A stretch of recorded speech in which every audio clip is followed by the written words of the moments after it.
Ya, ini pembahasan ujian masuk mandiri web Undip tahun 2015, kodenya 521 ya. Nah, ini soal pertama tentang logika. Kalau di K13 kayaknya tidak ada ya, gitu. Gini, sedikit teori dulu. Jadi kalau ada logika seperti ini, eh, ada yang ekuivalen. Ekuivalen itu apa? Setara, senilai ya. Jadi ini jika P maka Q itu ekuivalen dengan negasi P atau Q juga ekuivalen dengan ya negasi Q, maka jika negasi Q maka negasi P ya gitu. Nah, kemudian untuk pengambilan kesimpulan ada beberapa. Yang pertama namanya ponen. Nah, rumusnya begini: jika P maka Q, premis yang pertama.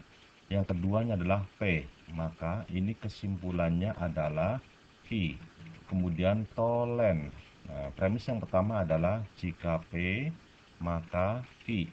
Kemudian premis yang keduanya negasi Q, maka kesimpulannya adalah negasi P. Negasi itu tidak atau lawannya atau ingkarannya gitu ya. Nah, kemudian terakhir ini silogisme. Jika P maka Q, jika Q maka R. Kesimpulannya adalah jika P maka R ya, bukan Q. Jika P maka R gitu ya. Nah, ini. Nah, sekarang coba kita terapkan pada soal. Yang pertama, premis pertama, jika hari libur sekolah, jika hari ini libur sekolah, maka Anies membantu ibu. Berarti apa? Kita anggap ini adalah P.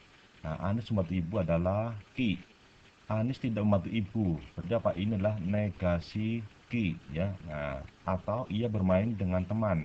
Jadi ini saya tulis, ini jadi kalau ini kan jika P maka Q. Kalau ini berarti apa? Negasi Q atau ia bermain dengan teman. Jadi inilah R-nya ya. Nah, R. Kemudian tadi R itu ia bermain dengan teman. Nah, sekarang premis yang ketiga, Anies tidak bermain dengan teman. Berarti apa? Ingkarannya R ya. Nah, gitu. Sekarang kita simpulkan satu per satu. Yang pertama dulu, jika P maka Q. Dengan premis yang kedua, negasi Q atau ya, negasi Q, negasi Q atau R gitu. Nah, di sini kan kalau kita kesimpulan kan tidak ada yang namanya atau, adanya apa? Jika maka. Dan jika maka bisa dirubah menjadi atau jika bisa dirubah menjadi jika maka ya. Caranya bagaimana? Nah, caranya yang depan diingkar, yang belakang tetap. Jadi apa? Negasi Q menjadi Q, maka R-nya tidak berubah. Ini premis yang pertama tidak berubah. Jika P maka Q. Kesimpulannya adalah jika P maka R. Nah, sekarang simpulkan lagi dengan premis ketiga, yang ketiga ya, negasi R. Kesimpulannya adalah negasi P. Ini menggunakan tolen. Nah, itu ya. Terakhir berlawanan dinegasikan maka depan dinegasikan, gitu ya. Nah, kesimpulannya adalah negasi P. P tadi apa? Hari ini libur sekolah. Negasi P, hari ini tidak libur sekolah. Jadi jawabannya A ya, itu. Ini nomor 1. Kemudian nomor 2. Wah, ini matrik ya. Matrik ini jika bentuk kuadrat AX kuadrat ditambah BX tambah C dapat ditulis sebagai perkalian matrik ini. Nah, otomatis ini A adalah ordo 22, biar bisa dikalikan ya. Dari segi jawaban juga kelihatan ordonya 22 ya. Nah, maka gini, kita ambil perumpamaan. Jadi ini ada X, di sini ada 1, A-nya, matrik A-nya ya. Kita ambil adalah P, di sini ada Q, ini ada R, di sini ada S. Kemudian lagi ini matrik ketiganya, ini ada X sama 1, hasilnya sama dengan bentuk kuadrat tadi, yaitu AX kuadrat ditambah dengan BX ditambah dengan C, yaitu matrik yang ordonya 1 kali 1. Sekarang yang sebelah kiri kita sederhanakan, jadinya adalah ingat kalau matrik baris kali kolom ya, gitu. Nah, ini baris pertama kolom pertama berarti apa? X kalikan dengan P ditambah R kali dengan 1.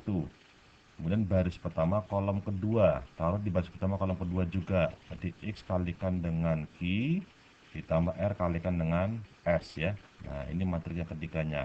X1 sebelah kanannya belum berubah.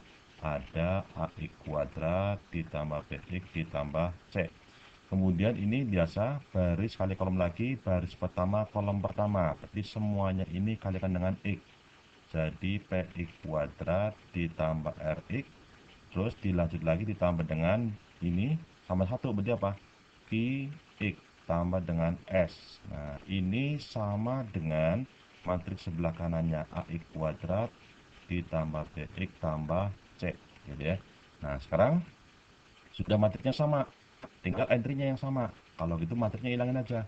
Jadi begini, PX kuadrat ditambah ini sama-sama X, saya gabung R ditambah dengan Q atau ditambah dengan R ya, kalikan dengan X ditambah lagi dengan S sama dengan A X kuadrat ditambah BX ditambah dengan C.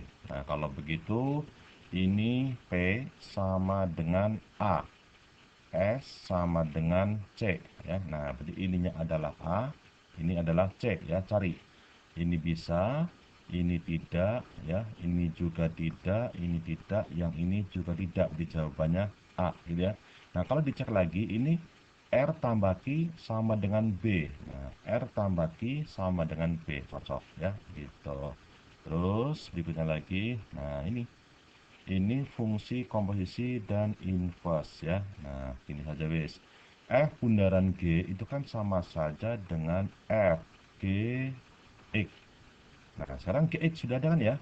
Ganti lagi, F Gx nya adalah X min 8 sama dengan sebelah kanannya nggak berubah, 5x ditambah dengan 17 dibagi dengan 2x min 7. Nah, sekarang yang ditanya adalah berapa nilai F7. Kamu nggak harus merubah ini menjadi Fx. Ya, dirubah juga boleh, tapi langsung pun nggak apa-apa. Yang penting kalau F7, maka ini adalah nilainya 7. Tinggal kamu pikir X-nya berapa, gitu ya. Nah, biar bernilai 7, berarti berapa kurangi 8 jadi 7? Berarti berapa? 15, ya. Nah, sebelah kiri X-nya 15, sebelah kanan juga X-nya 15. Berarti apa? 5 kali 15, berapa tuh? 75 ditambah dengan 17 tetap ya, dibagi 2 kali X nya 15 berarti 30 dikurangi dengan 7. Coba 75 tambah 17 berarti berapa tuh? 12 tambah 1 ini berarti 92, atasnya 92 dibagi 30 kurangi 7, 23. Nah 92 kurang dibagi 3 berapa itu kira-kira? 4 ya gitu. Nah ini ya jawabannya C. Nah edisi berikutnya nanti nyusul ya gitu.